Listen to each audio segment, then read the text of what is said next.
police work. Yeah. And then in 2024, we have the general elections, and subsequent to that,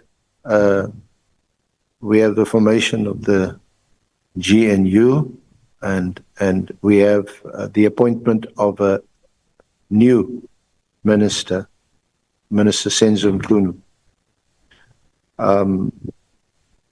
What was your response, if any, when you heard that he had been appointed as the Minister of Police? I did not respond to anything. I took note.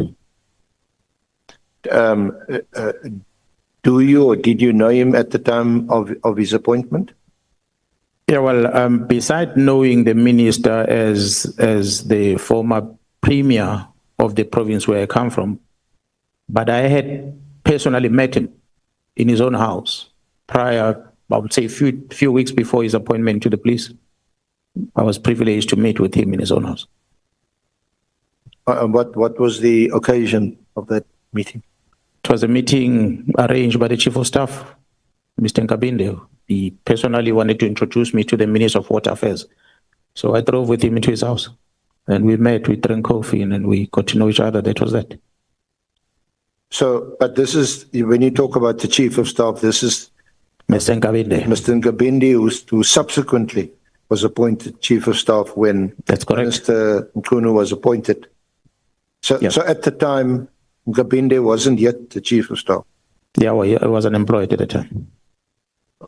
Was he not employed? Was he unemployed? Unemployed. Not employed, unemployed, say. So, and you obviously knew him, Mr. Nkabinde. Yes, I did. How did you know him? What was your relationship with him?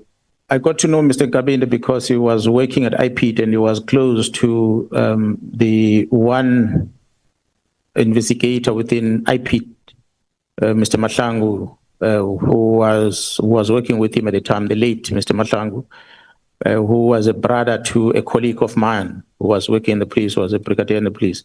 So I then eventually got to know Nkabinde through him, and then we became close with Nkabinde as well.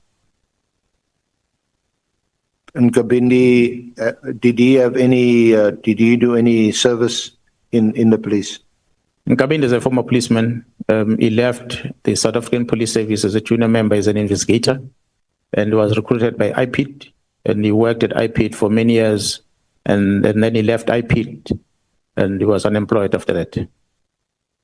What was his rank in SAPS when he was at SAPS? I'm not sure exactly, but he was holding a junior rank. I think he was a non-commissioned officer, perhaps between the rank of sergeant and a warrant officer, but I'm speaking under correction. I'm sure if he's invited, he'll be able to give his profile. But he was one of the junior members when he left the service. And what was the reason that he left SAPS? I think it was greener pastures to go to IPET. It was a higher position that he applied for. So he became an investigator at IPET. Who headed IPET at the time? Mr. Robert McBride was the boss of IPET at the time. And what would have been the reason why Mr. Nkabinde left IPET? Did he leave IPET? Was he dismissed?